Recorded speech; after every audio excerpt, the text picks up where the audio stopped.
Ketika Anda hanya manasin doang, mobil itu kan saya juga yakin Anda work from home dari rumah juga udah mulai bosan ya satu-satu gitu loh. Servis AC rusak ya ke dokter mobil. Mobil ya ke dokter mobil. Was enteng. Bensin boros ya ke Pasti dokter beres. mobil.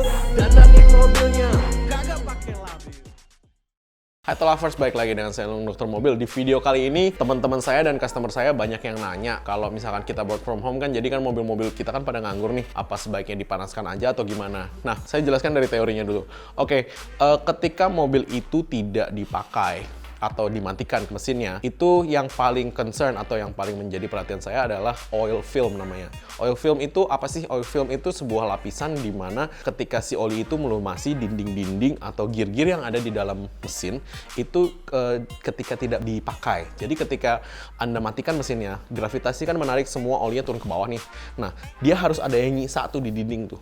Jadi ketika Anda starter lagi di pagi hari, itu ada sisanya yang melumasi sedikit dulu sebelum olinya itu muter lagi. Memang sebaiknya dinyalakan setiap hari ya. Itu dalam kondisi dinyalakan dan dibawa jalan. Kenapa? Karena kalau hanya dinyalakan, itu Anda hanya memutar olinya, radiatornya belum keputar, air di radiatornya, kemudian rem-remnya juga belum. Kalau Anda punya power steeringnya muter. Tapi memang sebaiknya itu dijalankan sih. Jadi nggak hanya cuma dinyalain doang, Anda ya keliling komplek lah, lihat di depan ada apa, terus balik lagi, nggak usah turun dari mobil kan bisa gitu loh.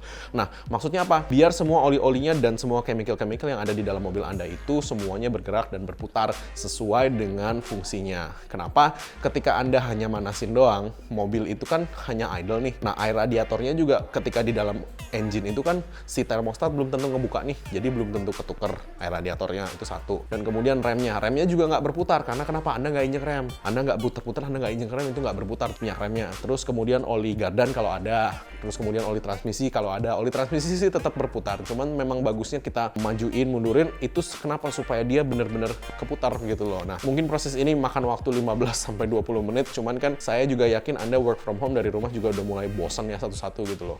Nah, itu nomor satu. Nah, nomor dua, memang orang-orang bilang banyak kan akinya bisa tekor. Iya, ketika kondisi aki Anda memang sudah jelek. Nah, kalau kondisi aki sudah jelek ketika Anda nggak hidupin setiap hari, itu kan nggak ngecas nih, si alternator nggak ngecas lagi ke akinya. Nah, akinya itu akan menjadi cepet tekor. Tapi itu bukan main concern. Kenapa? Aki tekor Anda bisa jumper, Anda bisa telepon, bengkel-bengkel masih buka, dokter mobil masih buka, bisa nganterin aki ke rumah Anda. Yang paling kita concern adalah lapisan oil filmnya itu aja sih sebenarnya sih. Dan kemudian jangan lupa ketika Anda muter, hidupin juga AC-nya. Kenapa? Biar oli di AC, di kompresor AC itu juga berputar dan semuanya ikut berputar sehingga part-part itu terlumasi lagi gitu loh. Dan intinya kan karena Anda diemin, gaya gravitasi itu menarik semuanya mengkondensasi ke dasar.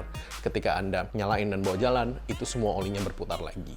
Mungkin sekian dulu penjelasan dari saya Dokter Mobil. Thanks. Jangan lupa subscribe, like, dan komen di YouTube kami. Thanks.